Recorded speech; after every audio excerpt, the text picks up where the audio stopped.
Narito ako sa isang lugar na di ko maintindihan. Nakikipagsapalaran sa buhay na ang hantungan ay kawalan.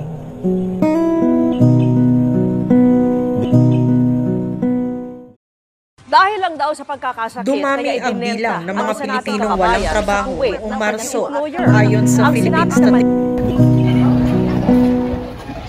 Isa ang bansang Pilipinas sa mga bansang kumakaharap sa isyu ng kahirapan. At isa sa mga nagiging desisyon ng kapwa nating Pilipino ay ang mangibang bansa. Ayon sa huling tala ng Philippine Statistics Authority or PSA, mahigit kumulang 10% ng mga Pilipino ang nagtatrabaho sa ibang bansa noong 2023. Ito ay muli nadagdagan noong 2023 at ngayong 2024 na maaari pang madagdagan sa mga susunod na taon. Ngunit, ang pangingibang bansa nga ba ang sagot sa hangad na karangyaan?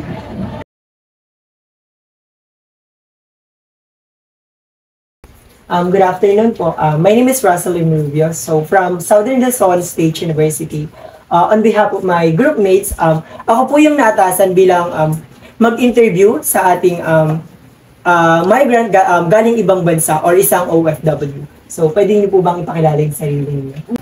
Ako po si Mary Joyce Coronado, 37 years old.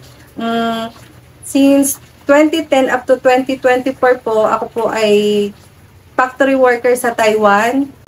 So, as part of our discussion po, meron po kaming mga inihandang katanungan po bilang ikaw po ay nakaranas maging isang OFW. So, for our first question, so, ano po yung rason kung bakit kayo umalis dito sa Pilipinas? To support my financial needs and para din masustentuhan ko yung needs ng family ko. Dun po ba bago po ba kayo umalis ng Pilipinas, super hirap po ba talaga ng buhay ng partner? Hindi naman. Naengganyo lang din sa mga kasama ko na nagpupunta ng ibang bansa. So parang naging lang po, parang yung point po ba na nakita niyo ibang tao na parang maganda ang mag-ibang bansa kasi malaki po yung kita. So for our next question po, what were the good things that you have experienced during your stay abroad? Yung good things, syempre na kukuha ko yung mga gusto ko, tapos yung mga may encounter mo mga magiging kaibigan mo, iba't ibang klaseng tao, pakikisama. So, dun po, di po nabanggit niyo po yung relationship about sa ibang tao. So, dun po ba, yung relationship po ba ng pagkakaibigan abroad at pagkakaroon ng relationship ng pagkakaibigan dito sa Pilipinas ay mayroong pinagkaiba? Wala. Pero doon mas mararamdaman mo kung sino talaga yung nandyan sa'yo. Needs mo na pag may problema ka, dadamayan ka talaga. Ganun. So, next po, what were the negative things that you have experienced abroad? Yung mga kaibigan mo na kaya kang i-backstab. Ganun. So, sige.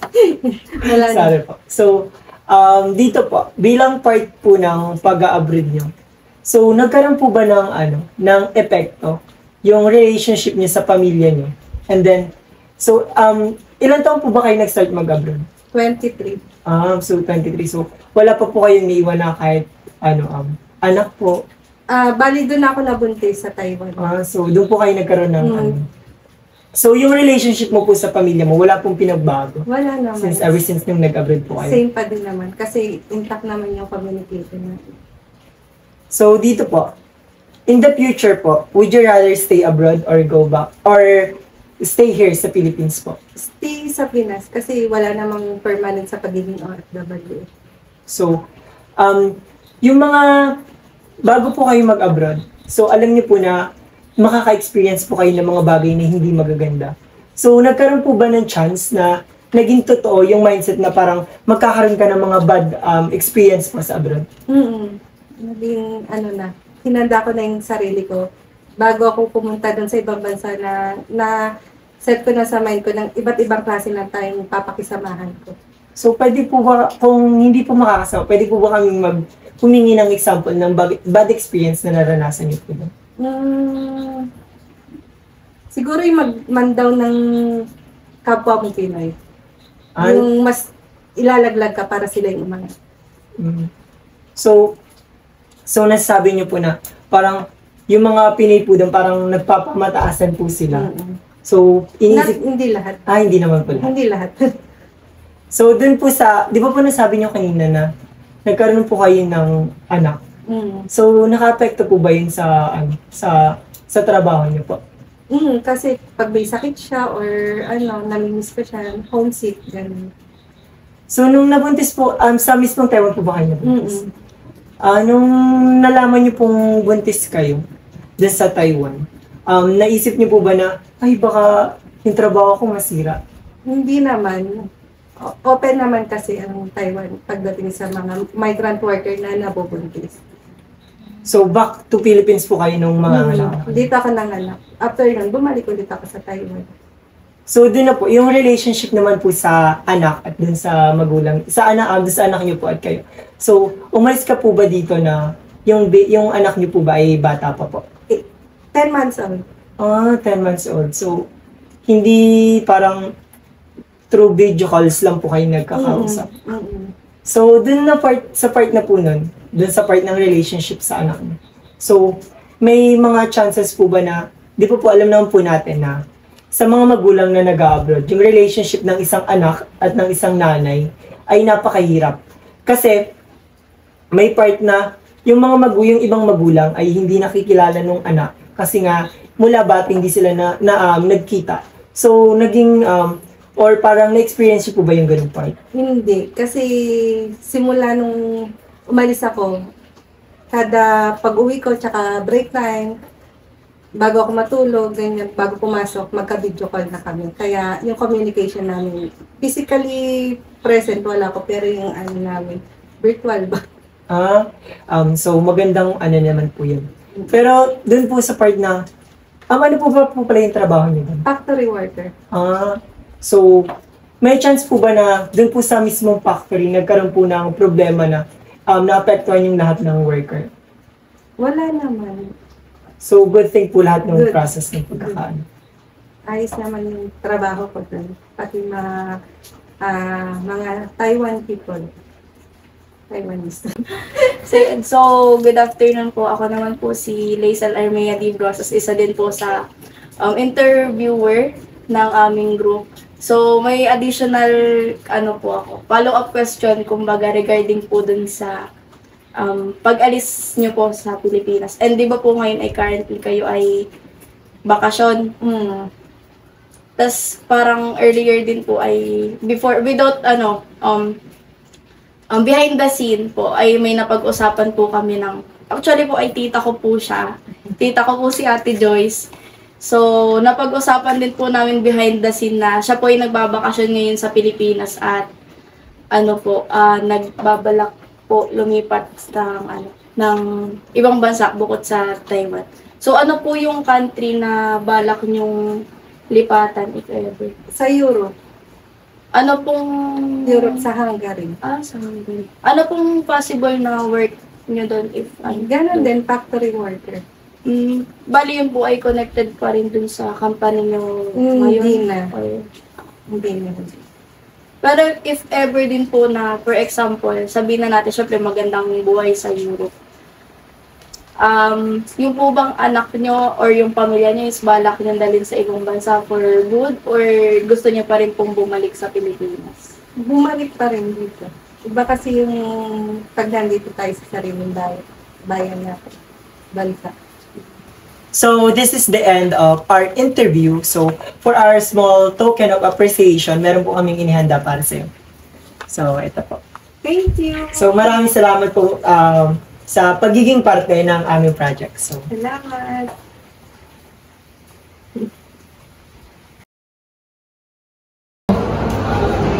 After ng interview na naganap, sa tingin niyo, ano yung mga aral na nakuha niyo? Sa akin, sacrifice. Kasi nagawa niyang iwan yung anak niya kahit ilang months na ulit, 10 months ba? Basta may iba yung anak niya, pero naiwan agad dahil sa pangibang bansa. So, nakaka-amaze yun kasi na kaya niyang anak niya. Di ba kapag magulang ka, parang gusto mo lagi isasama ng anak, parang gano'n. Sa akin naman is yung friendship. Kasi sabi nga niya sa interview na parang mas nagkaroon siya ng mas malalim na pagkakaibigan dun sa ibang bansa kaysa sa sarili ng bansa. Which is parang naging support system ka rin naman. Additional na lang dito sa friendship. Parang nagkaroon din ng bad side. Parang which is naging kabaliktaran naman ng friendship. Nagkaroon naman ng betrayal. So dun sumulpot din kung sino yung mga totoo sa kanya, sino yung hindi. Parang lumabas din doon na, ay may isang statement na sinabi si Tita Joyce na regarding doon sa betrayal na sinasabi niya na kapwa Pilipino mo rin na magbababa sa'yo pag nasa ibang bansa. Pero sinabi din niya na hindi lahat. So, parang meron positive, meron din negative. Pero hindi lahat ng tao is negative lahat. Yun is, gusto ko din idagdag din sa part na sinabi mo kanina, yung sacrifice. Kasi, sinakripisyo niya talaga yung lahat, di ba? May chance na pwede siya magtrabaho din sa ibang bansa. Pero nakikita natin na yung, alam naman natin lahat ng bansa natin na hindi ka ganun kaunlad para mag-provide yung trabaho sa mga tao. So, ang laking sakripisyo nun para sa isang mag-a-abroad, lalo iiwan niya yung pamilya niya. Di ba? Alam niyo naman na wala tayong kakilala, bago pa man tayo mapunta sa bansang yun, wala tayong kakilala at hindi natin alam kung anong pwede mangyari sa atin at kung saan tayo pwede na din magpanahon. Additional naman din sa yung mga friends niya tumulong para labanan yung mga habang nasa buhay din sa iyo. So, doon naman sa sacrifices. So, i-add ko lang na meron ng tawag dito, parang despite na alam niya na mahihirapan siya doon sa way na iniwan niya yung family niya. Pero nakaka-peace lang na natatag na yung niya na nakaya niya na malayo sa family niya para lang mabigay sila ng magandang kinabukasan. So, kung isasamot natin yung tatlo, sacrifice, friendship, tsaka betrayal, parang doon papasok yung positive and negative na naranasan ng in-interview natin which is si Tita Joyce regarding sa mga naranasan niya bilang isa labor OFW sa Taiwan. So, pakikita natin na nagkaroon ng positive effect sa buhay niya, nagkaroon ng challenges, and nagkaroon din syempre ng negative impact yun sa kanya. Yan, gusto ko lang mag-add. Siyempre yung 3 key terms na yun. Alam nyo yung sacrifice, friendship, and betrayal. Parang yun yung sumasalamin kung ano talaga yung buhay ng mga OFW sa ibang bansa.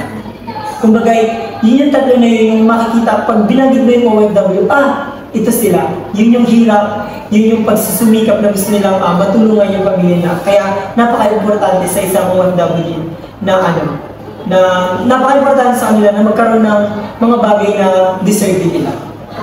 Parang yung rights para sa sarili. Bilang isang mag-aaral, ang mga aral na natutunan namin sa aming pakikipanayam ay yung mga bagay na magagamit namin sa mga susunod na taon. Kami, bilang pag-asa ng bayan, ito ay magiging sandata namin sa mga pagsubok na maaari namin kaharapin. Hindi namin alam kung saan kami dadalhin ng panahon. Subalit dahil sa mga ideya at sa mga aral na napulot namin, kami ay mayroon ng sandata na magagamit para sa mga susunod na taon.